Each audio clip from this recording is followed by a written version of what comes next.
Bonjour Thierry Guerrier, en cœur. Bonjour Cécile, bonjour Philippe, bonjour à tous. Après le discours de politique générale d'Elisabeth Borne, qui a permis à la première ministre de s'affirmer, place maintenant aux oppositions, avec lundi un moment important, le débat sur la motion de censure. C'est le sujet de votre édito politique ce matin. Et oui, et ce débat, Philippe, ce sera même le troisième moment historique de cette nouvelle législature totalement inédite.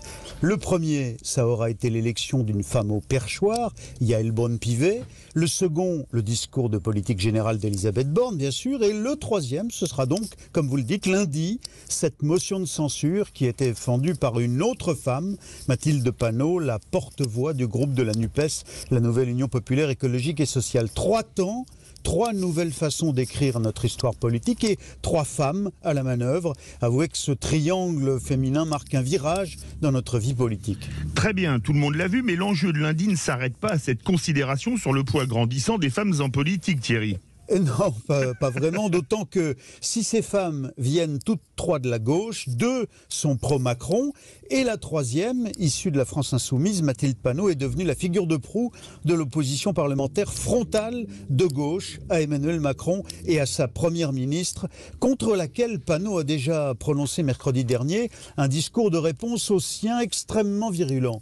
La NUPES sait pertinemment que le gouvernement Borne ne tombera pas lundi, puisque le RN et les Républicains ont déjà annoncé qu'il ne voterait pas sa motion de censure, mais elle fait comme si pour remporter la palme du premier opposant au président de la République. Avec 151 députés, la NUPES est minoritaire. Au passage, notons une première fissure en son sein, puisqu'un premier député socialiste, Dominique Potier, a refusé de signer la motion de censure. Donc, ce sera 150 voix pour cette motion. Sans doute, quand il en faudrait 289 pour contraindre Elisabeth Borne à démissionner. Forte minorité donc, mais minorité tout de même. La NUPES continue à vitupérer, à pilonner le gouvernement, à menacer avec des formules bruyantes puisées chez Gambetta du genre « il faudra vous soumettre ou vous démettre ». La NUPES préfère d'ailleurs le terme motion de défiance au terme constitutionnel de motion de censure. Mais au bout du compte, le réel, Philippe, va s'imposer. Lundi, à elle, le gouvernement devrait tenir et la NUPES apparaître pour ce qu'elle est,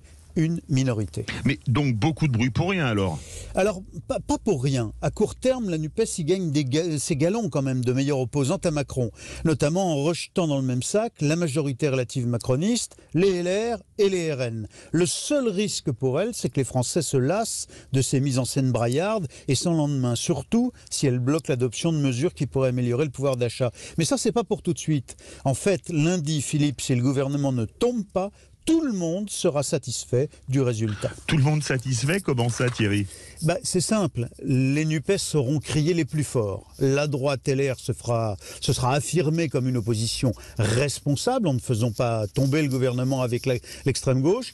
Les RN auront fait un pas de plus vers la notabilisation en refusant eux aussi de voter avec ceux qu'ils traitent de gauchistes. Et la Première ministre aura fait la démonstration qu'il n'y a pas de majorité pour la battre. Elle aura sauvé sa tête. Vous voyez, pour l'heure, tout le monde est dans son rôle. Aucun des acteurs de la scène politique française ne veut du chaos. Alors tout le monde se contentera lundi du statu quo.